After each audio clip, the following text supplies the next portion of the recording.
If my whole family's together in a room, Cocoa Puff will come and just sit in that room because he wants to be near you. He won't necessarily always have to be playing with you, but he just wants to be in the same room.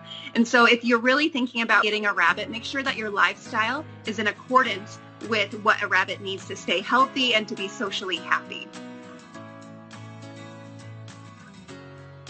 We got Cocoa Puff for my daughter's 2nd birthday. And we were looking for something that wasn't a cat or dog because we're renting. We're like, okay, well, we don't know much about rabbits, but we did some research on rabbits and we found this really giant breed that's supposed to be really good with kids. They're supposed to be more calm. They're supposed to be more docile, but we had no idea what we were getting ourselves into. We did a lot of research after the fact, which I don't recommend to people because I think that's what happens to people is that they get overwhelmed by how much care and how much food and how expensive rabbits are. We were committed and weren't willing to abandon Cocoa Puff because he was so sweet and he became a member of our family. But we were shocked at how social he was, and we were not anticipating him being cage-free at first. That came because of how sweet he was, and we simply couldn't put him in a cage because we wanted him to be with us all the time. And so as he taught us about rabbit care, slowly we discovered that rabbits can be cage-free and that they can be litter box trained. And so he lives in our house sort of like a cat does. And he just hops around the house and sleeps a lot during the day.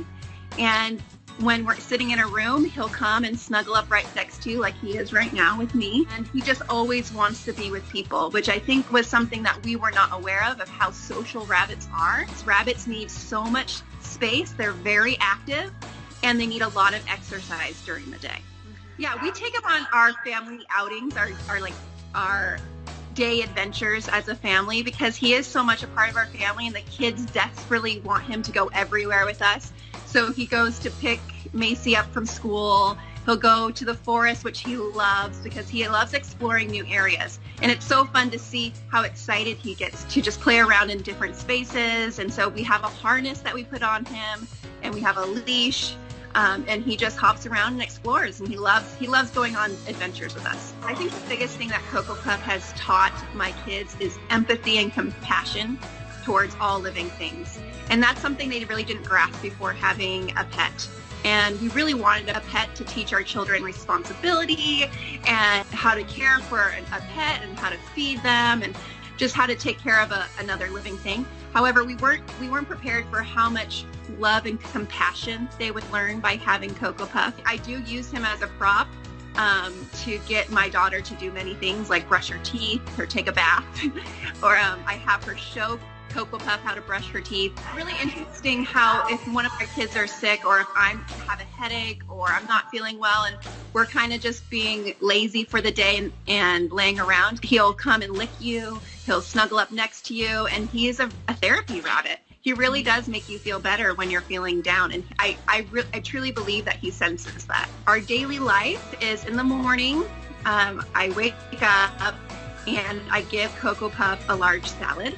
And so they require fresh greens, which is very hard to keep up with a normal sized rabbit. But then if you times that by 10, which is Cocoa Puff, we go through a lot of fresh greens. So you will find us at the grocery store at midnight picking up fresh greens because we ran out of fresh greens. We actually have to go to a farm store to pick up a bale of hay every few months. And that is for health reasons, for their teeth, for their stomach, digestion.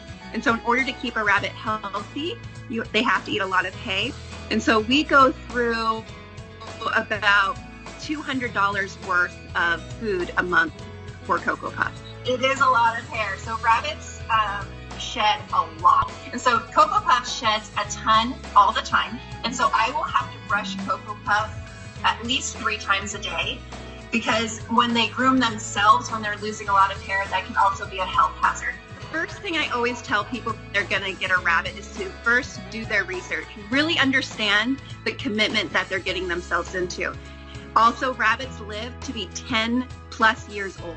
And so if you're planning on getting a rabbit just for a few years, that's not the case. This is a very long-term commitment.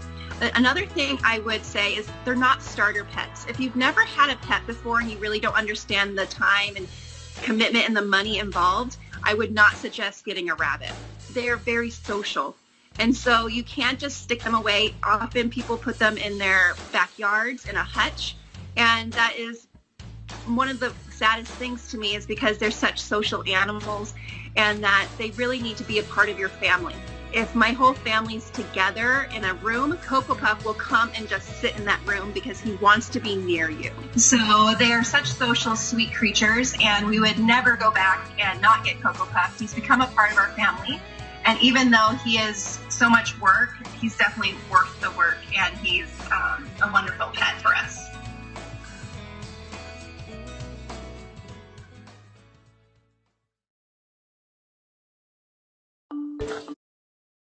If my